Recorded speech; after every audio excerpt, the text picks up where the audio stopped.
हरे कृष्ण कृष्ण कृष्ण हरे हरे राम राम राम हरे कृष्ण। सती ने किस कारण से देह त्याग किया, इसकी आज कथा आपको थोड़ा सुनाएंगे। जिस समय भगवान श्री राम जंगल में भटक रहे थे, अर्थात जब सीता जी का हरण हो चुका था, तो हे खग मृग हे मधुकर श्रेणी, तुम देखी सीता मृग नैनी।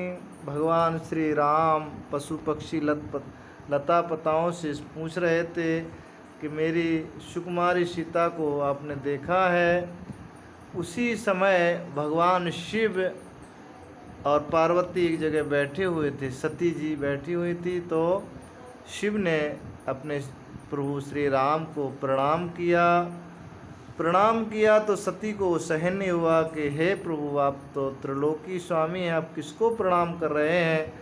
तो भगवान भोलेनाथ ने कहा, हे देवी, यही तो हमारे प्रभु हैं, यही हमारे स्वामी हैं, मैं इन्हीं का ही रोज़ प्रति ध्यान करता हूँ, जब करता हूँ, ये मेरे स्वामी हैं।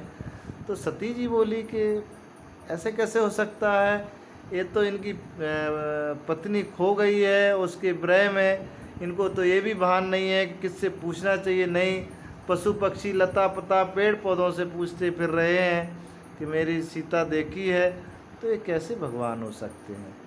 तो भगवान शिव बोले, हे देवी, हमारे प्रभु पे शंका मत करो, यही हमारे स्वामी हैं। तो सती जी बोली कि नहीं, हमको विश्वास नहीं होता है और हम तो इनकी परीक्षा करेंगे। शिव जी ने बहुत समझाया, हे देवी, हमारे प्रभु की परीक्षा मत लीजिए, वो हमारे इष्ट हैं, हमारे स्वामी हैं। लेकिन सती काय को मानने चली और वो भगवान की परीक्षा लेने के लिए चल दी।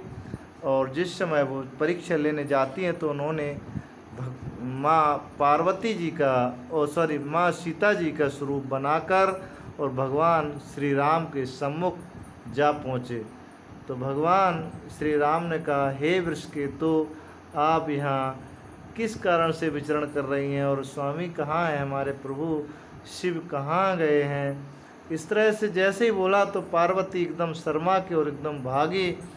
तो जब अपने प्रभु शिव के पास गई तो शिव जी ने कहा, हाँ हे देवी, आप हमारे प्रभु की परीक्षा ले आए।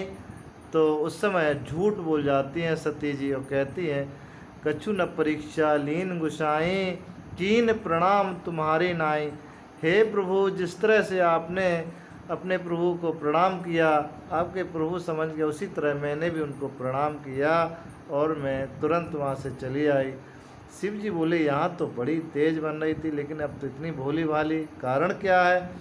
और उन्होंने जैसे शिव ने ध्यान धर के देखा तो उन्होंने कहा, ओ, उनके पैरों से ज़मीन खिसक गई और उनको एकदम बहुत क्रोध हुआ और उन्होंने तुरंत सती का त्याग कर दिया। उन्होंने कहा कि इसने तो मेरी माँ का, जनक जननी माँ का स्वरूप बनाया है, अब ये मेरी पत्नी लायक नहीं है।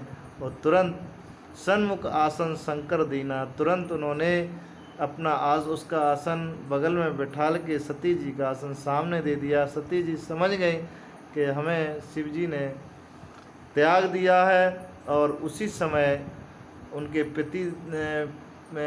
जो पिता थे, उन्होंने बड़ा भारी यज्ञ किया था। उसमें शिव जी को नहीं बुलाया था क्योंकि शिव जी खड़े नहीं हुए थे, इसलिए शिव जी से बहुत नाराज़ थे, उनको भाग नहीं देना था, उसी कारण से यज्ञ कराया।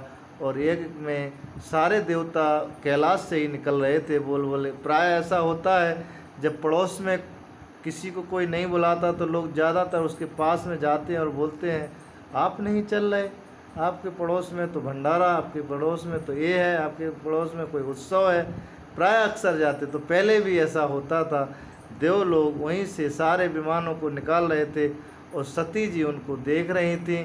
सती ने पूछा, कहाँ जा रहे, तो बोले, तुमको नहीं पता, आपके पिताजी के यहाँ इतना बड़ा भारी यज्ञ हो रहा है और आप क्या कर रही हैं, आपको जाना चाहिए। तो सती जी ने बहुत विनय किया, लेकिन सती जी, भगवान शिव ने बहुत समझाया, देवी वहाँ मत जाओ, तुम्हारा अपमान होगा, लेकिन सती नहीं मानी, क्योंकि उनको मालूम था कि मेरा त्याग हो चुका है और मैं जी के भी क्या करूँगी। और वहाँ जाके देखा कि शिव जी का वहाँ बहुत अपमान, कहीं भी सम्मान नहीं था, उनका भी बहुत अपमान कर रहे थे सब, केवल माँ को छोड़ के सभी उनको ढंग से कोई बात नहीं कर रहा था। तो सती को सहन नहीं हुआ और उन्होंने योग अग्नि के द्वारा अपने शरीर को भस्म कर दिया, क्योंकि वो शिवजी को सहन नहीं कर सकती हैं। तो कहने के मतलब है कि जो संशय जीवन में करता है वो भगवत प्राप्ति कभी नहीं कर सकता है। अगर किसी को भगवत प्राप्ति करना है तो समस्त संशय को उसको हटाना होगा। अगर उसके जीवन में संशय बने रहे तो वो कभी भी भगवान की भक्ति को प्राप्त नहीं कर सकता है। इसलिए सती ने इसीलिए अपना शरीर त्यागा, क्योंकि उनको संशय हुआ और परीक्षा लेने भी गए, इसके बाद भी अपने पति को झूठ बोला।